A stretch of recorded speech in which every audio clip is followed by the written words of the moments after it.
This is your host, Piper Randall. You guys are watching and listening to Behind the Creative Minds. Today, I am here with Colleen Kepler, and she is a TikTok influencer. She's a mom, she's a dancer, she does a whole bunch of really cool stuff. So, Colleen, do you want to introduce yourself? I think you just did it for me. I don't know what else to add on top of it. Yeah. Okay. I really don't know what else to add to it. No worries. So on this podcast, we just talk to a whole bunch of creative people who do absolutely anything and everything. There's literally no barrier for, creativity. So there's no barrier in the kind of people that we interview. So I wanted to start this interview off on asking how you became a dancer, because I do know that came before you started on TikTok. Yes. I started dancing 3 years ago. I was in a very toxic relationship at the time, and I've always been intrigued with pole dancing as well. So I ended up sneaking out of my own house to get away from my boyfriend, because he was anti me doing anything sexy at all. And when I had gone to the pole classes, the instructor, she was a stripper herself, her saying, oh, if you become a dancer, you'd be able to afford leaving your boyfriend, and because you won't have to rely on another person that treats you like trash. I was just like, I didn't see myself stripping for like $20. It wasn't my thing. But after a month, the way that my boyfriend, because he found out about me considering dancing too, because the allure of extra money, that he ended up treating me worse, and I finally tapped out. He was like, yeah, I'd rather not live with you. Moved in with my mom. Finances and everything just got worse, and so I bit the bullet and screw it. Now I'll try out dancing and see how that goes. Oh, that's so awesome. I kind of like that you used it just as like an escape thing. And also I've seen so many TikToks and things just on social media everywhere of the amount of money people can make if they do, their job properly. And I know you post a lot of videos about stories that happen when you dance and, things that have happened to other girls and what to do and what not to do. So was that, yes. When you made your TikTok, was that why you made it? Did you want to spread awareness about what to do, what not to do, or what inspired you to start the TikTok essentially? I was anti-TikTok for years. It's just that defiant PhD immaturity. I'm never going to download that thing. But the boyfriend that I had at the time, around December, he was all about TikTok, and I ended up just got tired of looking over his shoulder, and I was like, fine, I'll just download the app myself. And then come quarantine, when the club shut down, that was when I started to make TikToks, because I'm a very social person, and as long as I had 1,000 followers, I'd be able to go live and talk to people.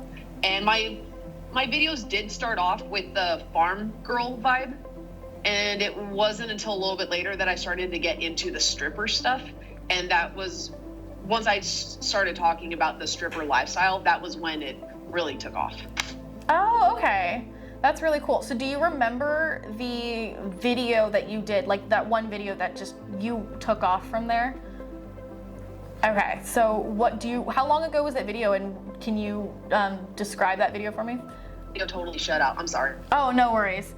I was just asking if you can remember when that video, when you published it, and sorry, my connection. And then what made that video totally go off? What was the video that really just took off? Yeah, I remember that video specifically.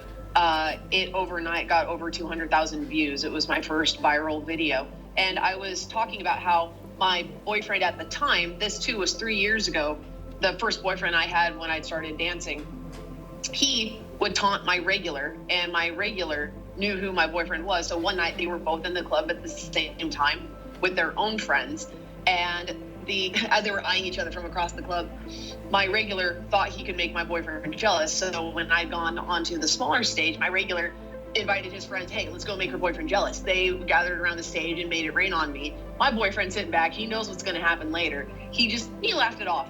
And another hour or two later, when I went on the main stage, all of that money my regular had given me and everything else I'd earned that night, I gave it to my boyfriend. He divvied it out to his friends. They gathered around the stage and just made it rain. And my regular, not knowing that was his money, sat back totally how am I supposed to compete with that? Like, it's not a competition. I'm not going to leave my boyfriend for you. Yeah. That was the video that went viral. Oh, okay. Really cool. I found you for this interview because I had seen you on my own TikTok. So all the people that we interview, I have seen, or friends have seen, or my boss has seen. So I really did like all the stories and stuff that you had told. Thank you. So I guess, do you have now, like, because those kinds of videos are what seems to do really well for you, is there an inspiration behind, or is it just you come up with, like, you remember a story and you're like, oh, I should totally share that? It depends on what's going on, because I'll go through the comment sections and I'll see normal questions that I get asked repeatedly. That is like, okay, this is a issue or something that I should address. Other things, I like to just bring awareness that us sex workers are still human beings, despite how much women love to act sexy, but then they hate being sexualized.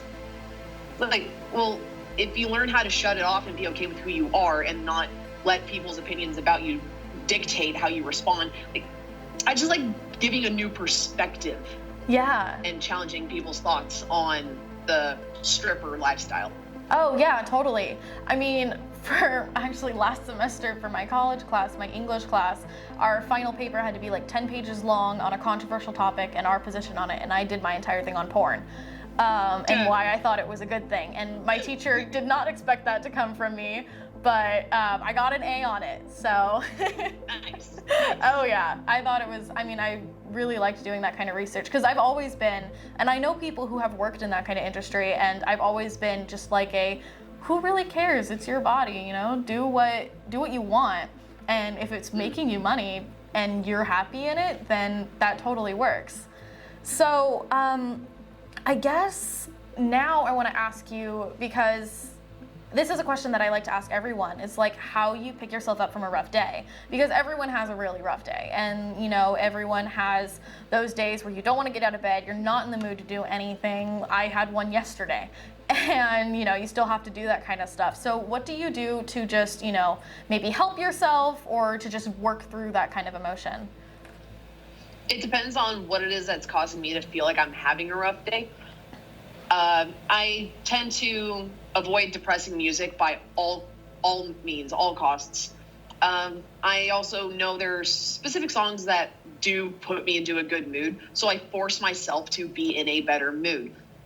Like going through the motions, because if you pretend and force yourself to go through it, eventually you can rewire your physiology to do that. And same with like smiling in a mirror. Mm-hmm. Just the tricks of the trade. And if there's something that's like just really like just making me irate, I will find at least one person to vent to vehemently, and then once I can vent it all out of my system, then everybody else, I'm like, okay, now I'm in a better mood. It's probably why I was able to like stay in such a toxic relationship for so long, because my boyfriend would piss me off to like no degree. Or to no end, and then I would find one person to complain about, and then once I complained, I was like, oh, actually, it's not that bad now that I got it out of my system, and then I would go back to it. Okay, yeah, that makes total sense. I do the same thing. I mean, the person that I vent to about absolutely everything is sitting right across the camera from me. So she definitely was nodding her head when you had said all those, like, oh yeah, I feel you. So I guess that's really good. I mean, like, for everyone who goes through those kinds of emotions, it's really good to just let loose, but also not let yourself like dwell on the emotions, because I know if I let things simmer, at least for me, it gets so much worse. I get in so much more of a bad mood, and everything just seems so much worse than it actually is when I do let those kinds of emotions simmer. So I like that you listen to like happy music, because when you said that, I thought of a couple songs. I was like, oh yeah, it's the songs that every single time they play, I have to dance to, or you know, it always puts me in a good mood. So I really, really like that. So I guess now I want to ask you, if that's okay, about your child, because I know you are a mother. So how do you balance the whole, you know, the TikTok and the dancing and your child all at once? Because I know that from what I have seen, I know that she knows what you do as a profession, and I know that there's no issues with that. So I just want to know like how you manage to balance all of that kind of stuff. Usually, like prior to quarantine, I would only work night shift while she was either with her dad or sleeping at a family member's house. And with the amount of money that I was able to pull only on 3 nights, that I really didn't need to do anything extra. And because there's nothing around my place that screams I'm a stripper, other than I used to have a stripper pole. Once I started making TikToks to like come quarantine, she's heard all the stories before, and she just playing with her cousins next door, because I live next door to my sister. So she's busy. She's playing video games. She's playing with her toys.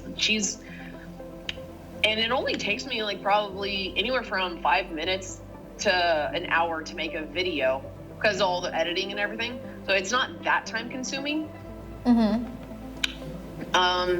But to even now, with me having an OnlyFans account, I do all of that after she goes to sleep, like at least responding to people, but making any content for it, that's when she's with her dad. So she's like not around at all. Okay. So I try to get everything done when I don't have her. Okay, that's so that way smart. I can focus more so on her when she is here. That's smart. Yeah, I mean, my mom's a teacher, so we interviewed another mother a couple weeks back who said the same thing, like she can never get her work done around kids. I feel like that's also just a child thing in general, regardless of the profession that, you know, any parent is in, because I know that I am a hard child to work around. So are my brothers, and so are people that I've heard of. And I guess now I want to ask, like, what your favorite kind of videos to make are, because everyone has a kind of video that they are like, oh yeah, I really want to make these style videos. Is there that kind of thing for you? I love to, my favorite videos to make are the ones that give a new perspective with a lot of comedy intertwined with what happened, because I love to entertain people and make them laugh. Granted, I'm not a comedian, but I just love to bring to my own humanity to my videos, because I hate people who pretend to be perfect. I'm saying a lot. I normally don't. But yeah, I'm just a whole bunch of different things, like adding perspective, comedy, different perspective. I love adding perspective. Yeah. I've seen with, like, after your videos, I definitely noticed an increase in people just, you know, being comfortable with showing that they were dancers and stuff like that, because I follow a couple people that are dancers that talk about, you know, stories and stuff that you share, and they're like, oh yeah, I had something similar to this, and stuff like that. So I really like that your content has opened up, at least from what I've seen, is you, at least if you weren't the first, you were the person to get it all going. To just spread a new perspective, and that this is, like, you know, a normal thing to do, and that people are now normalizing it and not putting it at as much of a like a negative connotation that some people have said that it, you know, that it has. So I really enjoy that. So now I guess just to wrap everything up, I want to, you know, ask you, you know, if any of your viewers are watching this, or, you know, for anybody who's watching this, just in anything that we've talked about, if you have anything that you want to say, or any, like, last words, essentially. My favorite piece of advice is to only take advice from people who have what you want. Too many people are listening to anybody that's willing to dish out advice, and you end up taking advice from people who aren't financially invested in you. So if their advice screws you over, it does nothing to like, it just only take advice from people who have what you want. And the 4 Agreements book, do you personally know about that? I've heard about it, but I don't know much about it. Okay, so there's the 4 Agreements. I'm drawing a blank on the author, but he goes on about 4 different things that if you can make it a part of your daily habits, being like impeccable with your word, but doing your best at all times, not making assumptions of situations or other people's thoughts, and then not taking things personal. Okay. Especially the don't take things personal, like those 2 are, don't take things personal and don't make assumptions are the biggest things. So meditate on the 4 Agreements, and then don't take advice from people who don't have what you want. I really like that, actually. I'm probably going to start using that, for myself. So I really, really like that. So thank you so much again for, taking time to talk to us and all that kind of stuff. Well, talk to me and, let me pick your brain and ask you questions. Well, yeah, of course. I really wanted to talk to you because, I love the content that you make, and I really think that what you're doing is something good and something different.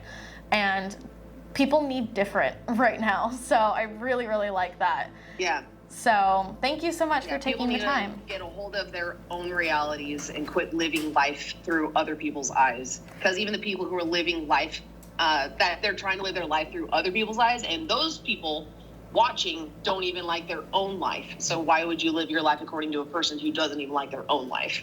Exactly. Exactly. Yeah, I couldn't have said it any better myself. So I'm going to just wrap this up really quick. I want to say thank you to everybody who watched and listened. And again, thank you to Colleen for taking the time to talk to us. If you guys want to see this interview, you can find it on our YouTube channel and on our Instagram. This podcast will also be up on Spotify and iTunes very, very soon. So if you're not watching this, you're probably listening to it on there. For everybody who is, go ahead and go to iTunes and Spotify. Please leave us a 5-star review. That will really, really help us, get it boosted and get more people listening. So I would really, really appreciate that. And thank you again. Thank you.